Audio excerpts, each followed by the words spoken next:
Hello and welcome to this AeroTime exclusive interview. My name is Michael Jonga and I'm delighted to be here to interview our guest today, Refilwe Ledwaba. She is a social entrepreneur, qualified helicopter and fixed-wing pilot, and an advocate for girls' education. Refilwe is passionate about youth development in Africa. She founded the Girls Fly program in Africa Foundation, also known as GFPA, and the foundation focuses on empowering, enabling, and supporting the next generation of makers and problem solvers in the aviation and space industries in Africa. From an early age, Refilwe never expected to have a career path in aviation. It was an experience on her first passenger flight that sparked a curiosity for the industry, which changed the course of her life. She was accepted into the South African Police Services Cadet Program and went on to become the first Black woman in South Africa to have an air transport pilot helicopter license and many other firsts. Today, she is a flight instructor, professional drone pilot, and she champions for younger generations to gain education about aviation and space. She is a member of the Royal Aeronautical Society, a council member of the Aeronautical Society of South Africa outreach team, and a recipient of the Amelia Earhart Memorial Scholarship for Flight Training. Refilwe, thank you for joining us here at AeroTime. Mike, thank you for the kind introduction. My story of how I came into the industry is not a traditional one, where at the age of 3 or at the age of 4, I played with model aircraft or built model aircraft. Aviation was never a viable career choice for me. Where I grew up, I've never seen anybody that looks like me as a pilot or, a pilot in general. I think the closest that I've seen a pilot was on TV, and it was Tom Cruise, and he definitely doesn't look like me. So I initially set my sight on becoming a doctor. And it was until on that one, I call it a fateful day, when I took a flight from Johannesburg to Cape Town when I was studying, and there was a female pilot on, and I could hear, from the flight deck, and this is the first officer speaking, and I'm like, but that's a female flying an aircraft. And I think on that day that I boarded the aircraft, that's when I knew that perhaps, it is an option. Being a pilot is an option, and I think that day changed my life forever. So after university, I joined an airline as cabin crew, started flight training privately, joined the SAPS, and like you said in your introduction, the rest is history. You mentioned a very unique part of seeing Tom Cruise as the only pilot when you were young, and I just want to talk on that yes. of how communities and that exposure can play such a massive role, especially when it comes to molding the aspirations of younger generations. Now, growing up with some of the limitations of the apartheid era, what influence did your community have on some of the decisions that you made on choosing a career path? So, Michael, I had a very privileged, of growing up surrounded by really powerful women in my family and my community. I had a grandmother that was a good storyteller, and because of the stories, I loved reading, and I was such a dreamer. I grew up in a community that had powerful women. My mother was a school principal, and we had a lot of women in our community that were entrepreneurs, that were doctors, and I looked up to these women. So I wanted to become one of them. And I think one of my favorite quotes by astronaut Sally Ride said, I think it's important for little girls growing up and young women to have role models in every walk of life. And she emphasized the importance of young girls to see women in whatever career so they can imagine themselves in those careers. So I saw a doctor that looked like me in that community, and I imagined myself in that particular career. And hence that's why I chose to become a doctor. And really growing up in that community, I didn't have any sort of limitation. As a woman, I thought I could do absolutely everything because I grew up with women that could do absolutely everything. But it was quite interesting that even though I grew up without those limitations, and there was no point when I was growing up where I thought I couldn't be anything, there were some structural limitations outside our communities. So within the communities, I was limited to what I could see, which was a doctor. Outside the community, I wasn't allowed to do a lot of things because of where the country was. So my career choices were still limited in a sense that I couldn't dream about becoming a pilot because in our community, there was nobody like that. I couldn't dream about aviation because in our community, it wasn't something that was, that was spoken about. even though I was empowered within that community, there were limitations within that particular empowerment because of where the country was at that stage.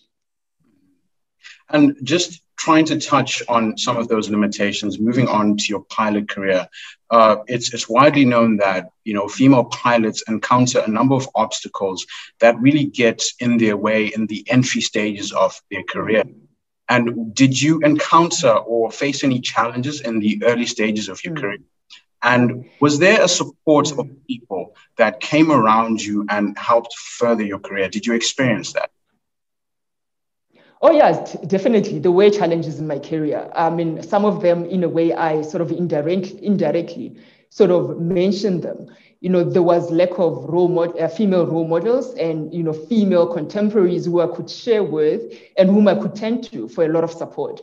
As much as the way other support around, sometimes you do need people that look like you, that you can go back and, sort of speak to. And as one of the first, I sort of had to kind of pave the way. Lack of mentorship as well, because in those times we didn't have like sort of structured mentorship programs where if I encounter a challenge, I know I could go back to somebody and say, I've got sort of issues. But there were like some funny moments as well where, yes, they're looked at as challenge, but when I look at them in hindsight now, they were like sort of funny. I was very, very small build, and a lot of women are very, small build. So the first time that I got into a fixed wing, aeroplane, it was huge because those fixed wings were meant for men. I couldn't reach the pedals, I couldn't see the runway. And, it's those things that you need to figure out, okay, I need to get a cushion. I need to have something to sit on, and that's exactly what I did. I had a cushion, put a cushion on, and I sit on, and I could now see the runway. And it's important that now the same concept is no longer a big thing. But then 20 years ago, it was kind of a big thing that, you're actually too short to be flying. And when I flew helicopters as well, I was very small. I weighed like 46 kg. To fly solo on a helicopter and be able to complete your solo hours, you needed to weigh 65 kg for a Robinson 22. So I used to walk around at the airport with a sandbag, pulling a sandbag. So I could put it in my helicopter, to be able to fly. So there are challenges, but they're not necessarily, they're like kind of like sort of, structural limitations. And a lot of women, because of their sort of small build, it's those things that they need to figure out. How do we compensate for some of the designs that were literally initially meant for very strong, tall men, to be able to operate aircraft. But it's nice nowadays that I've seen, most of like sort of in the airlines and even helicopters, they are designing aircraft that you can adjust those seats. You adjust the pedals, put them forward, so it's no longer, such a big challenge. But to go back, I think what I did, I handled many of those challenges by sort of proactively seeking both men and women that were in the industry and professional, and like really speaking to them and say, okay, this is my experience, this is what I'm experiencing. And I found that if you're open and you have those conversations, people will want to help you. But I think most importantly as well, you need to let the quality of your work sort of speak for you.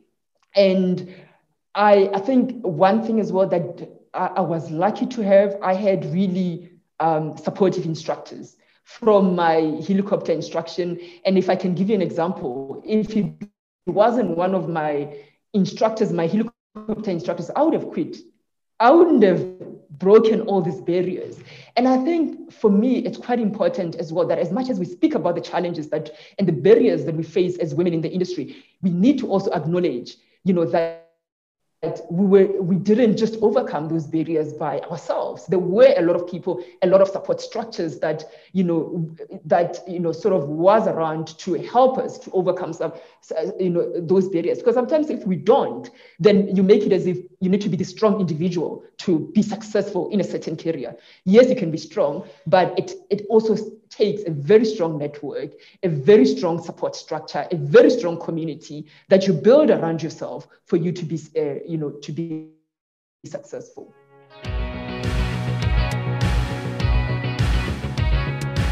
Also, something that I want to speak about that she has is she's fearless. One thing I love about her, she's fearless. When she says she's going to do something, she does it. And that's why she's managed to achieve such a great achievement. I want to come back to your time at the South African Police Services, where you joined the cadet program and you went on to have an amazing decade of unique flights there. But you were first set on flying fixed wing aircraft, and then you transitioned to helicopter aircraft, or flying helicopters. What did you discover from that transition, and what were some of the highlights and experiences that came from that? Yeah, and I mean, you're right. I was set on flying fixed wings because, I joined an airline as cabin crew, and I just saw myself in front landing that 737, and that's exactly what I wanted to do. But I think one of the other things that, that I came to sort of that decision was something that I mentioned very early: limited career choices. So yes, I knew about fixed wings, but my knowledge about the aviation industry was still a little bit limited, and I was like, no, I'm flying fixed wings. But obviously, I joined the cadet program, and I had the police were like, no, we can train you to fly both fixed wings and helicopters. So when I completed my fixed wing private pilot license, I transitioned now into starting my commercial license in helicopter. And man, I remember my first flight, and I was flying in Durban. So the instructor took off the doors on the 22. And Durban is a coastal city. So you take off and immediately you're flying on the coast.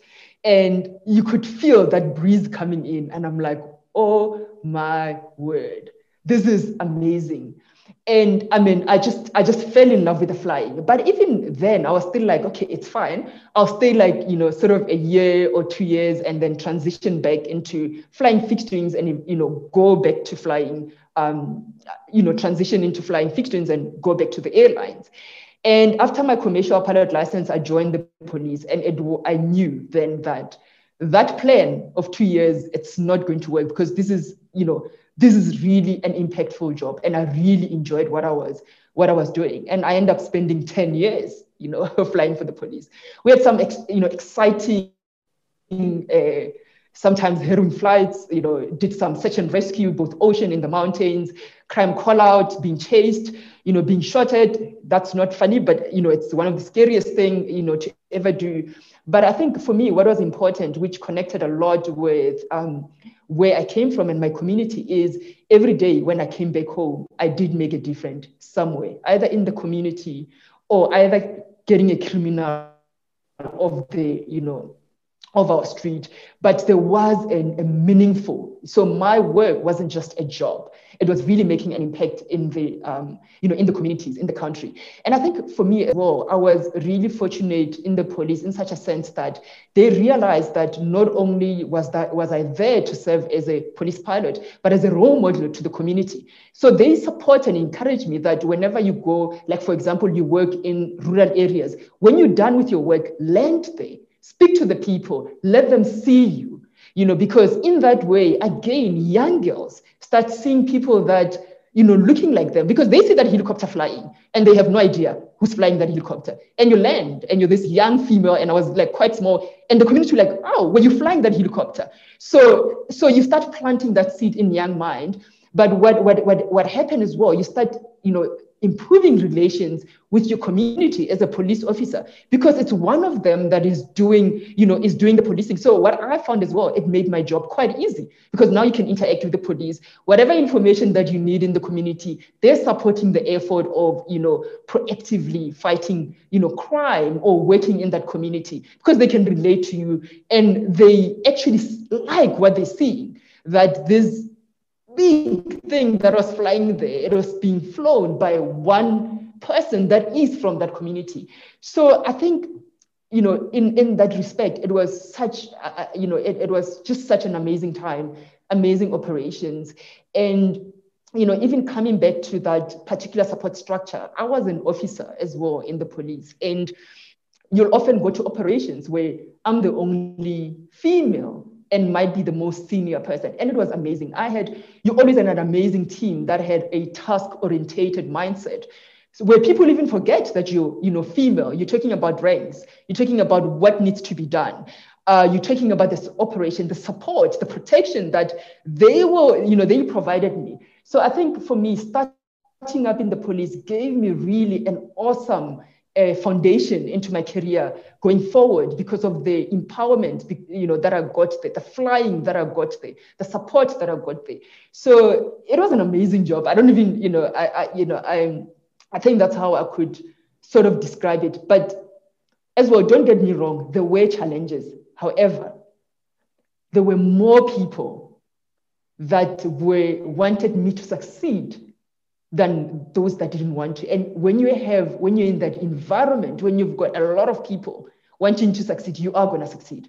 And what you need to do is focus on those people that want you to succeed and work with them. And that's how, that I think led to my success in the 10 years I had in the industry, in the SAPS.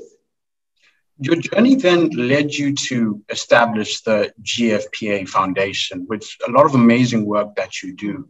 What were the reasons behind that? I mean, did any personal aspects come into play in deciding to establish the foundation? I think for me, establishing the GFPA was actually a very natural progression. And there are several reasons. Some of them are personal, some of the things that happened. But, to just start off with and talking about the personal reasons, I'm going to go back to my community and the gift that they had gifted me, growing up. Not only did I have female role models, but I had women that were helping other women. I had, for example, the doctor who had a community center, built a community center at, in our community, and encourage women to have vegetable gardens. I had my mother who used to have so many extra, mural activity, who would teach music in the community. So for me, it was a natural progression. I literally grew up thinking that you have to go and empower other people. So I saw women empowering other women. So for me, it was natural to want to, empower other women. So I grew up in a community that practiced what we call Ubuntu. And just to explain what Ubuntu means, it's just a multi-layered philosophy, and it carries a great deal for us that calls, Africa a home, as you know. So we translate Ubuntu in English as I am because we are. It talks of the bond that we share as human beings, the necessity of supporting one another and sharing and lifting as we rise. I saw Ubuntu in action in my community. So when I completed my training and I started flying, and I looked at, some of the challenges that I had, and it was for me automatic to start putting that Ubuntu, into action. And I said, how is it that I can give back to this new community that I belong to, the community of aviation industry? What are some of the challenges that I personally experienced? So if I can go back, the first challenge that I experienced is the first pilot that I ever saw was Tom Cruise. How do we fix that? Because if, I had seen somebody that looked like me, who knows, I would have initially chosen to start flying at a very young age. I would have built those more aircraft. So my career would have started very, very much earlier than it is. So lack of information, that is a problem. How do we solve that? The second thing that was sort of a challenge, when I decided to start flying, I started privately and I could afford only 1 hour a month of flying. And I used to take 4 taxis to the airport before I got into the cadet program. Take 4 taxis to the airport. So that impact of only flying an hour, a month, and, taking 4 hours or 5 hours to get to the airport, by the time you get there, you're tired, it does have an impact on your progress. So how do we then resolve that? How we make, information about finance, cadetship, available? So that was the second reason. The third reason, lack of mentorship. Again, I experienced not having people that look like me that I could relate to, that my story resonate with. So how do we then make ourselves accessible and, make sure that the next generation, doesn't really have to go through some of the challenges that, we went through. So initially we created a platform where women could come together, interact, and we spoke about these challenges. But then we realized early on as well that for us to make a very a big impact, we needed to work on a grassroots level. We needed to make sure that the information get to that 4-year-old, 5-year-old. You know, when they do decide to become pilot, when they're 18, 19, there is information about the scholarship. I started the Girl Fly program in Africa Foundation. And with your work with the GFPA, you really address a lot of the challenges that women and young girls face in the industry. And you go on to provide a range of services that really bridge gaps, such as scholarship programs. Could you tell me some of the work that you do? Yeah. Yes, yeah. Before I can even, go to the, the work that we do, I think for us, we've got a phrase that we use in the foundation, and we say we catch them. We want to catch them when they're young, and it goes back to just like when I was growing up and they were role model. Through our work, we actually have been able to inspire these girls by just simply giving them access to us as role models who look like them, but most importantly, whose story they resonate with. Because most of the girls that we interact, that we speak to, they come from, similar background like us. Just, I came from a family of 7, single mother, and it's a story that, for somebody else, it can provide limitation on its own. How am I going to do this? But when we tell those stories, then they start relating to us and say, okay, cool. If you're coming from that environment and you've been able to do this, therefore we can sort of do it. And I think for us, just that basic of giving them access to role models that look like them and whose story they resonated, we start building aspiration. We start creating a generation that believe that they can do whatever they want to do. So I think for me, I just wanted to start there. But when we sort of, kind of look at the work that we do as, as a foundation, we are an information and education, science, technology, engineering, arts, and mathematics program. We target primary and high school learners with a focus on aviation and space. And in our program, we use design thinking, we use technology, we use innovation. But what we really want to do, we want to shape, we want to empower, we want to enable, we want to support the next generation of makers and problem solvers in the aviation industry. But what we do it differently, we do what we call a phased approach. And if I can explain that a little bit is, for example, I told you what is it that, the important aspects that we want to, the outcome of what we want to do. For example, when we say we want to shape them, we're talking about shaping mindset of the next generations. And we use a lot of programs. We've got maker spaces, we've got, STEAM clubs that we use, that these kids get together and they use different models and material, and they tinker and they build stuff. But we use aviation and space as sort of an initial base to teach them those STEAM principles. So we create an environment where they can learn how to think as the first step of innovation and just thinking, just opening their mind. So this is quite an interesting phase, because in this phase, we target, young people that are in primary school. And when I say young people, even though we called Girls Fly program in Africa, in this particular phase, we target both boys and girls. And you might ask, as girls that are trying to increase the number, why boys and girls? And just remember, in the beginning, I said shaping of mindset. So the reason why we do that, we believe in a very inclusive approach in doing what we do. So there's two things that happen when we do that. Obviously, girls start seeing role models and people that look like them. Boys start seeing role models, but most importantly, from a very young age, they start seeing women in those careers that we thought or we think are male dominated. So we start normalizing it. So they grow up knowing that women can be in those careers. So when they go into the workplace, it's no longer an event for them. So you start eliminating all those structural barriers that are there because of some of the preconceived ideas of what women can do and what women can't do.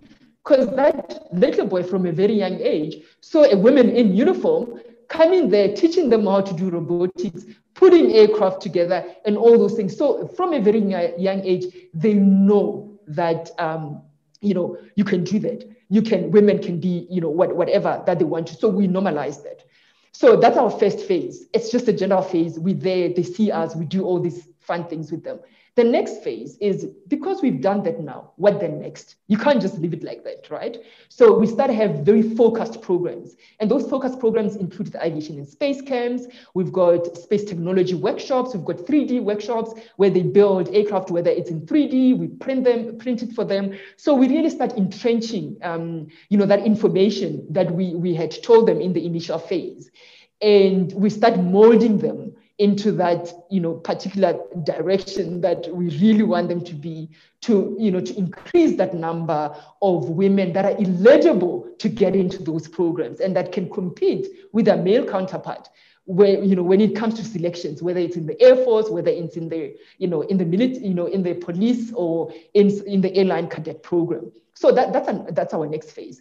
And I might add, our camp is quite popular, and we've actually produced a lot of engineers and pilots from that camp, and it went on to be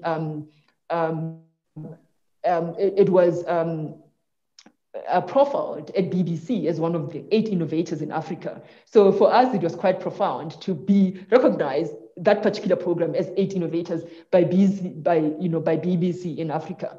So that's the second phase. Now that we've entrenched, they've got all this information. We were also cognizant to the fact that the background that they came from, it's similar to my background, where I could afford an hour. So now that we've given that information, then what then? Then that's when we came up with our scholarship programs, where we partnered with different organizations, companies, and we've got our own scholarship program that we do. So most of the learners that went through our programs were actually sponsored by some of our sponsors that we have partnered with. One of the girls that you will speak to, Linda, knows some of the girls as well in the engineering faculty that were sponsored by some of the companies that sort of sponsored us. And then we've got our own as well scholarship program. Because I think for us, it's quite important that you have a pipeline. You don't just go to the community and say you can become a pilot, to a community where, it might be a household community or a house where, the income, or there's only a mother who's a security, who's a domestic worker, and raise all these dreams without the necessary support and providing that pipeline up until they are in the industry. So those are the phases. And then post that, we offer mentorship, which is quite important, especially with making sure that these young girls are retained in the industry as well. So yeah, so it was a thought, we really put a lot of thought into the phases, and it's through trial and error as well in years where we identified that, yes, we're trying to do this, but there are some other problems that arise that we need to really resolve for these young girls to be able to get into the industry, stay in the industry, and meaningfully contribute and give back in the industry.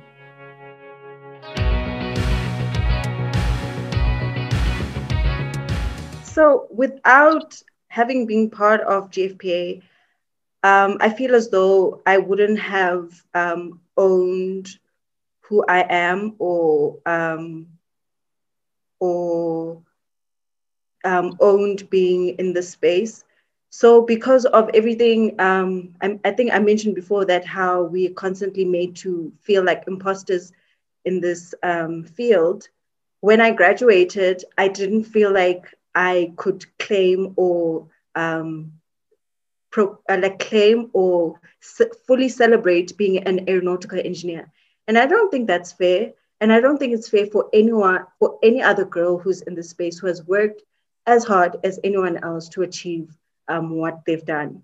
So without GFPA, I wouldn't have felt like I deserved it. And that's the sort of home that it gave me. It gave me the home gave me the confidence knowing that you belong here, you are capable, you are enough. There's nothing more, there's nothing less that you can do, because you've done so much already. You spoke, you emphasized strongly on molding and shaping these young minds. And we here at AeroTime, we've had the opportunity to speak to a lot of pilots and aviation professionals who've also highlighted the importance of inspiring younger generations. How does your work with the GFPA help promote aviation careers to children and young people with limited access to information on careers in aviation? I think, Michael, it's for us, that is very, very important. And at GFPA, we've been very deliberate with our approach, and that is because of our background. We're very cognizant to the fact that your geographical location, your access to information can pose a limitation in what you know. So the same experiences that I had in my community with limitations, it's still happening in those communities. So our work, mainly focus on rural areas. We partner with communities to ensure that we get the information out there. We go and spend times in those communities, and through our work and our physical presence in those communities, we're actually able to inspire, those young girls, and give them access to role models, give them the required, sort of information. So we've been very deliberate in the way we structured our programs. So, in the urban areas or in the towns, most of these kids have got access to information. So they could easily go online, they could get information, on the internet.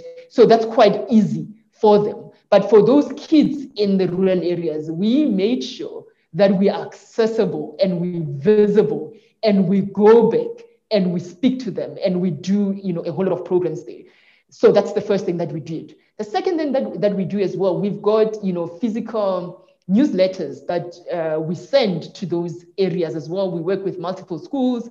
So in those newsletters, we'll feature some of the people in those areas that have succeeded in the aviation industries, and we send that information to them because, again, we understand that they don't have the resources that some of us have. They don't have access to to the internet. They don't have access to, some of them, even television to see, TVs to see pilots there, whatever. So for us, it's quite important that we use every medium available, but we go to the communities, we assess those communities, and we see what best works for them. What is the medium that they mostly listen to? If it's a radio, then we use radios to get our information out there. If it's newsletters, we use newsletters to get our information out there. But most importantly, we support that with literally visiting those communities and working with those communities. Program that we have, which is quite exciting. We call it Fly for STEAM Africa campaign.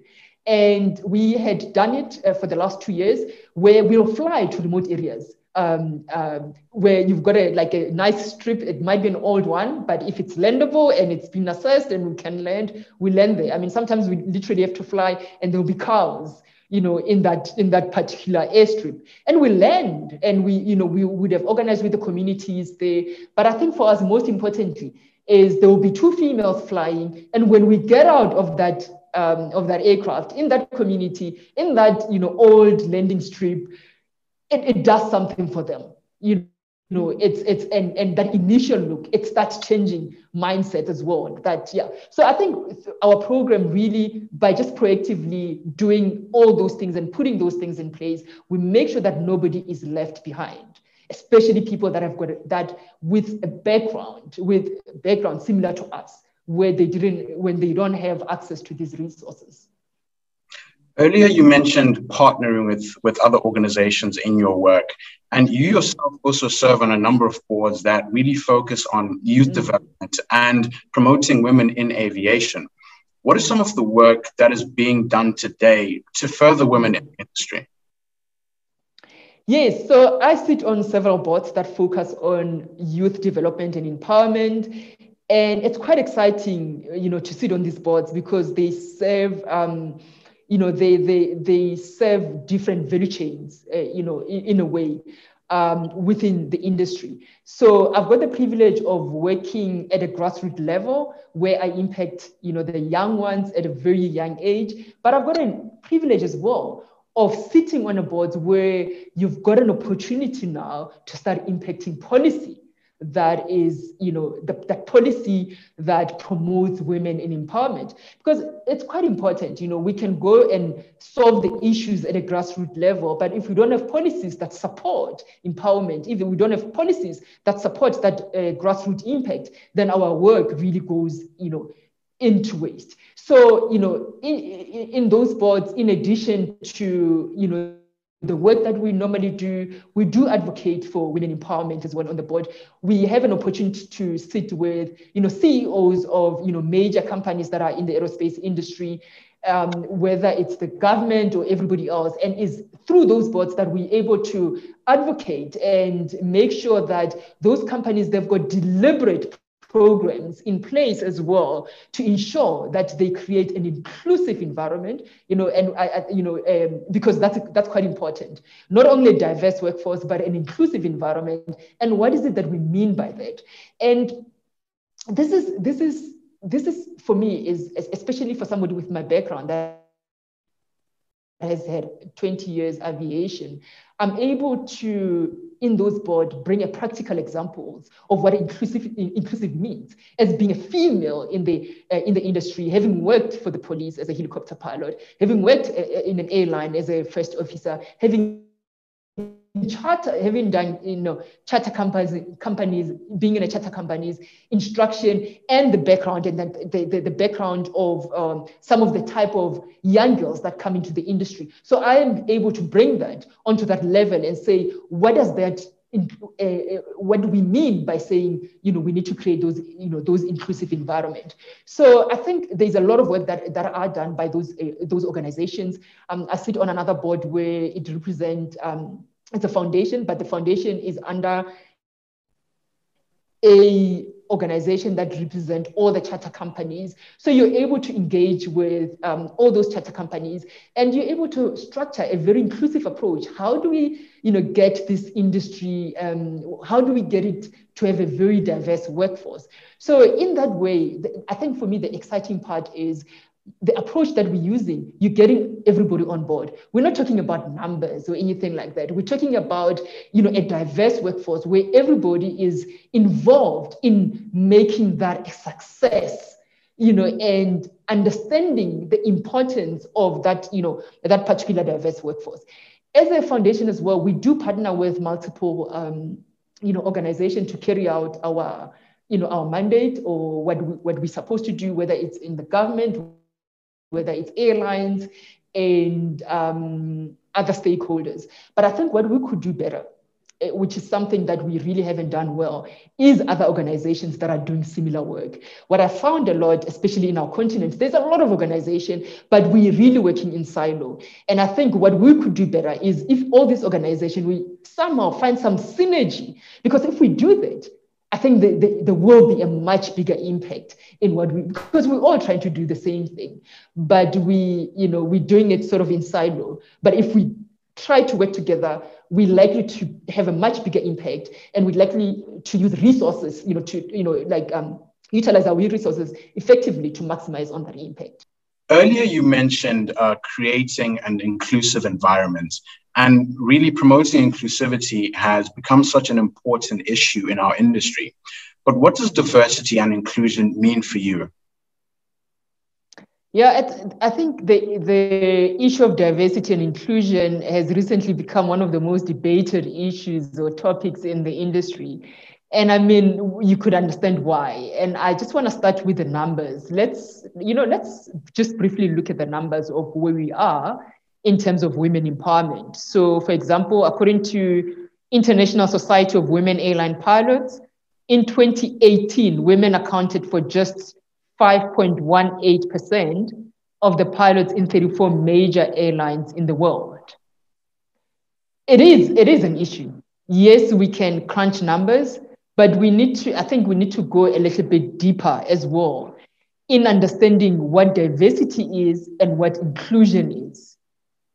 Because it's all good that we speak about, we talk about these numbers, but if we don't actually understand these two words and what they actually mean and the impact they have in the numbers or empowerment, then I don't think then we're on a good path to promote, in promoting diversity.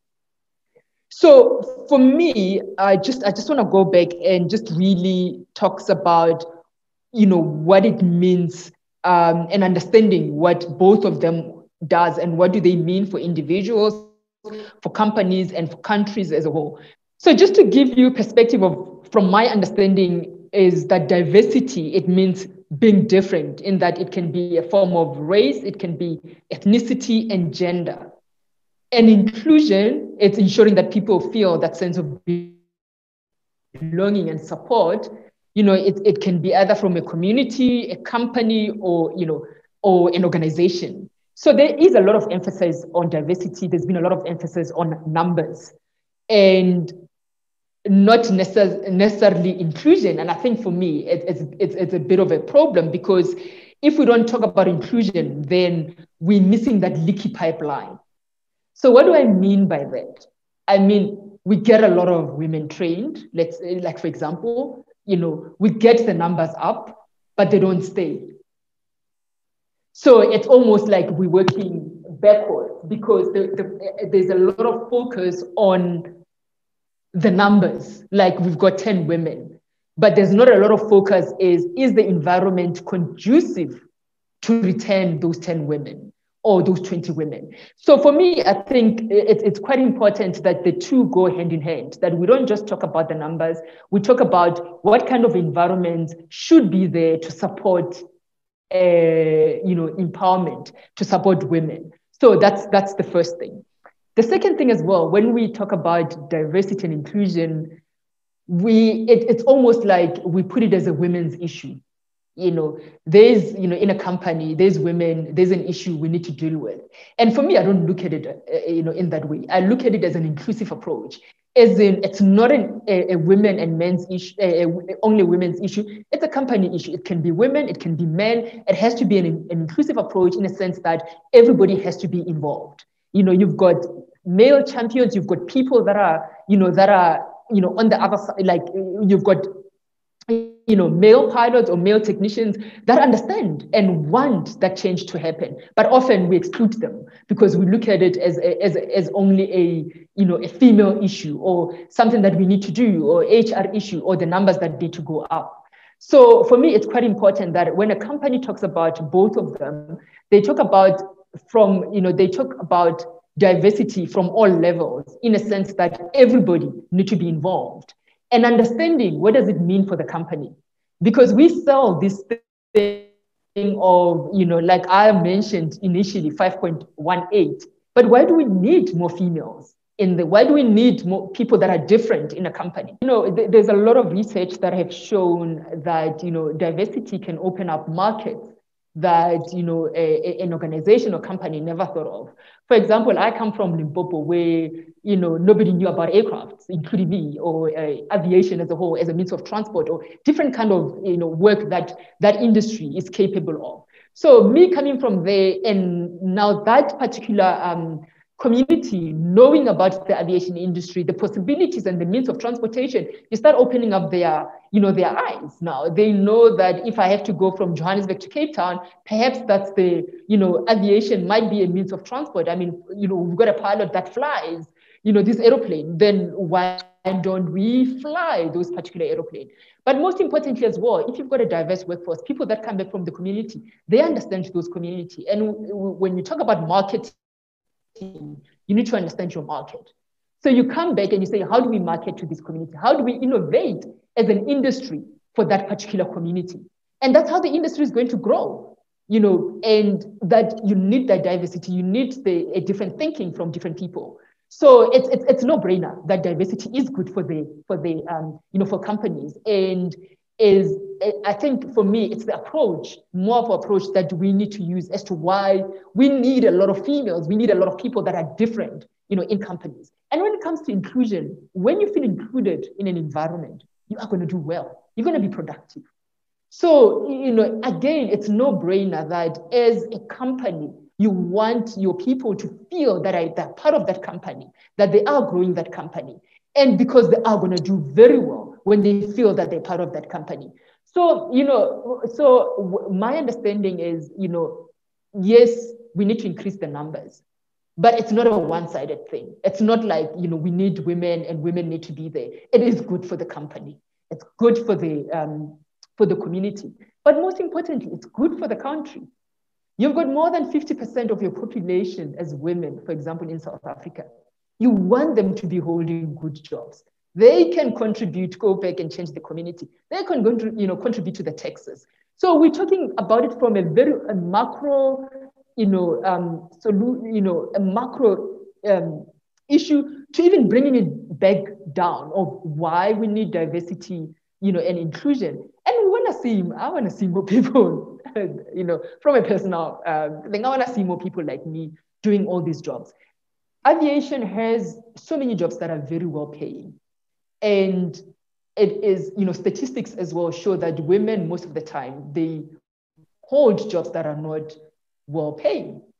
You want the majority of your population to hold jobs that are well paying, because that's where you get your taxes. So there's a lot of reason why, diversity and inclusion are important. But one of the things that I want to highlight as well, and from my very, very personal experience,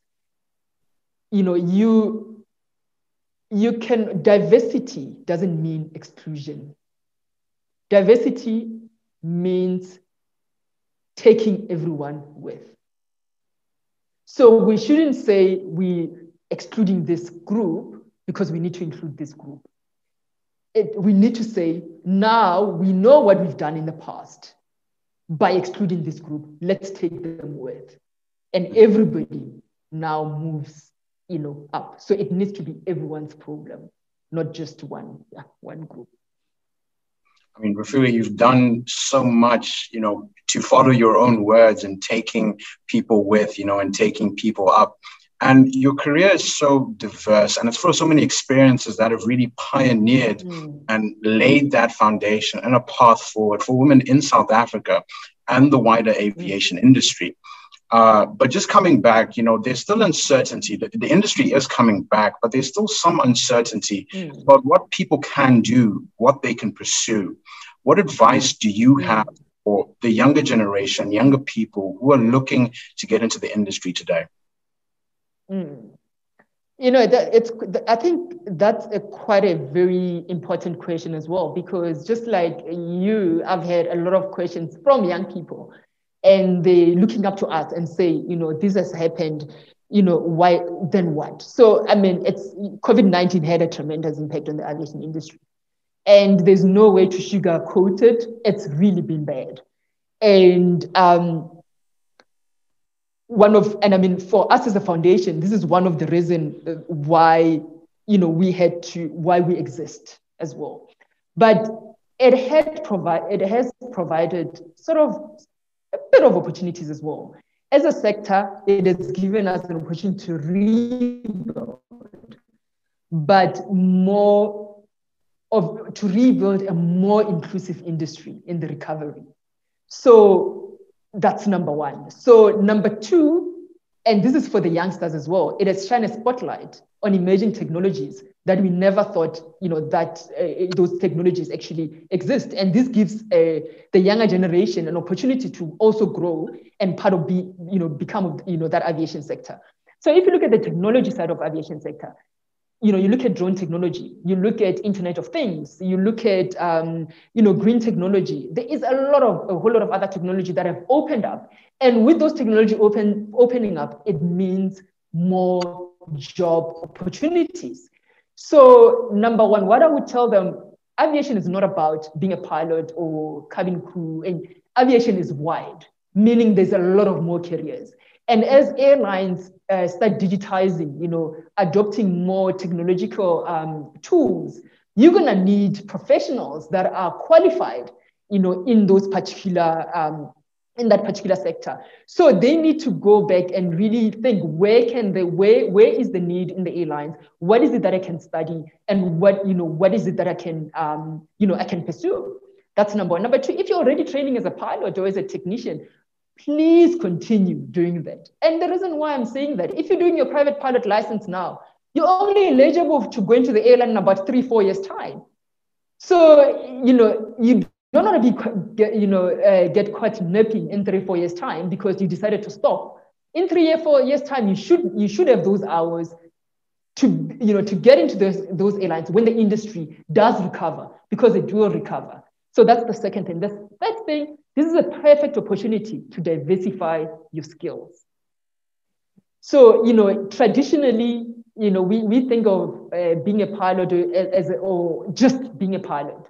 But things have changed where, companies are looking for a different kind of a person as well. So this is an opportunity to diversify, to say, yes, I'm a pilot. Yes, I want to become an airline pilot, but I could be utilized at any part in the company. So go and study, do something else while you're building your hours. There's a lot of degrees out there, aviation management. There's a lot of courses online that are free, that are technology-based, whether it's coding, whether it's robotics, because those are the skills that are going to be, needed. And if you look at the trends as well with unmanned aircraft vehicles, there's already flying cars in Dubai and all these other countries. So those are the skills that are going to be needed. So it's quite important to upskill and reskill. Look at what the industry needs and train for that industry. So this is still a very exciting industry. And I've been in the industry for 20 years, and I still have 40 more years to be in the industry, not necessarily as a pilot, as there's a lot of things that I can be, in the industry. So it's just a matter of diversifying and seeing where the need is needed, where my passion is, and just getting in there, delving and having fun while doing it. Yeah, those are such strong words and insights into advice for young people in the industry. And that brings us to the end of this interview, but not to the end of our time together. At this point, I want to say thank you for your time and for sharing your stories. And I would now like to introduce AeroTime Chief Executive, Richard Stevenson, to join us. Richard, over to you. Hi, Richard. Hi, Refilwe. Michael, thank you so much. And Refilwe, thank you so much for that. I just wanted to come on at the end here because I wanted to thank you myself for sharing your thoughts and experiences with us all today. And I actually want to acknowledge your dedication, your perseverance, your contribution to promoting equal opportunities in this, our aviation sector. And for everything that you do to encourage the next generation of aviators. This is something that I and the team here at AeroTime is really passionate about. And we can see that huge contribution that you are making. And I know that anybody listening to this interview today will be just as impressed and inspired by your story as I am right now. And just hearing things like, you've reached 70,000 girls in Africa. I just think that's an incredible achievement. And I think you should be incredibly proud of what you've done, of what you've achieved. And of GFPA. I really am kind of speechless thinking about it. So I just wanted to come on at the end of the interview and I wanted to tell you that. But actually, I want to go a little bit further than that because we here at AeroTime, we want to acknowledge the contribution that people make in the aviation industry all around the world. And we've met a lot of people. We talk to a lot of people. We work with a lot of people all around the world doing all sorts of different jobs in aviation. And every now and again, we come across somebody like you that's really inspiring the next generation and helping so many people, to change their lives and to enter our sector that we all love, so much. So it's with that in mind that I want to virtually present you with an AeroTime Aviation Achievement Award. Wow! No, wow! Oh my! And Refilwe, honestly, as I said, we talk to people all the time, and I can think of very few people who are more deserving of one of these awards than you are. So, we're just blown away by this, and we really wanted to give you this award.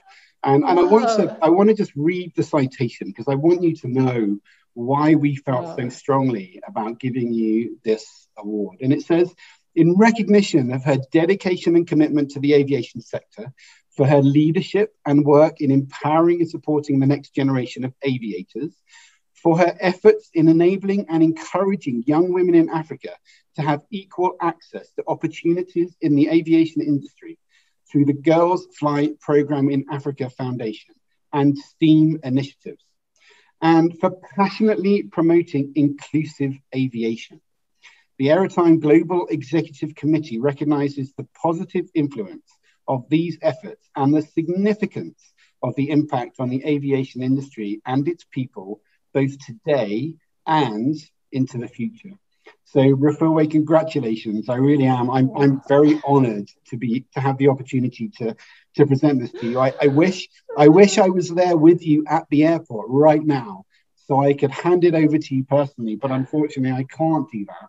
But one day we're going to find the time. We're going to find the opportunity, and I am going to hand this over to you personally because I would love to meet you, and I would love to shake your hand and say thank you personally for everything that you do.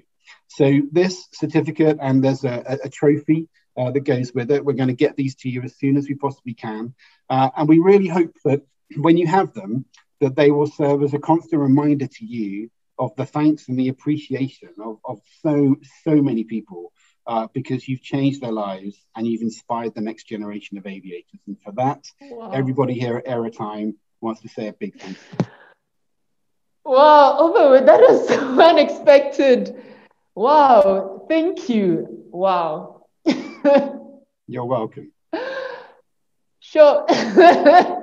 Wow, this is, thank you. I'm lost for words, and normally I'm not the one, I do talk a lot.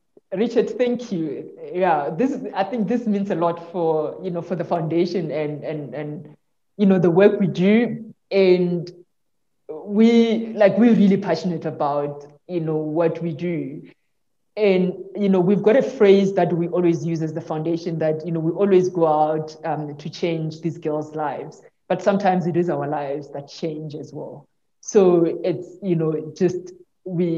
it's such an emotional connection when we see the Lindas of this world and, other young girls, coming up, and it does change our lives, as well. Thank you for that.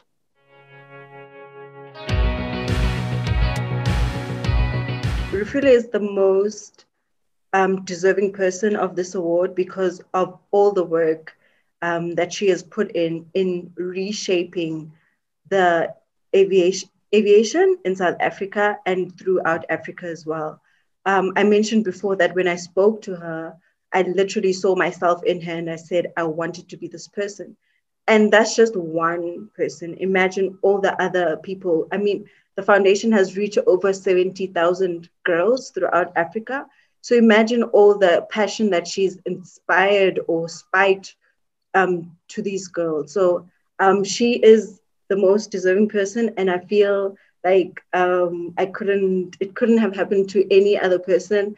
And I know that the vision and the drive that she has to carry on the work to even further is going to be so rewarding for her. Congratulations on your award. And thank you for joining AeroTime today and for sharing your story and passion for the industry and for youth development in Africa. I have no doubt that our viewers watching will gain a different perspective on the industry and the work being done to push forward diversity and inclusive aviation. That brings us to the end of this AeroTime interview, but stay tuned for more coming soon. Thank you for joining us. My name is Michael Jonga, and you've been watching AeroTime. Goodbye.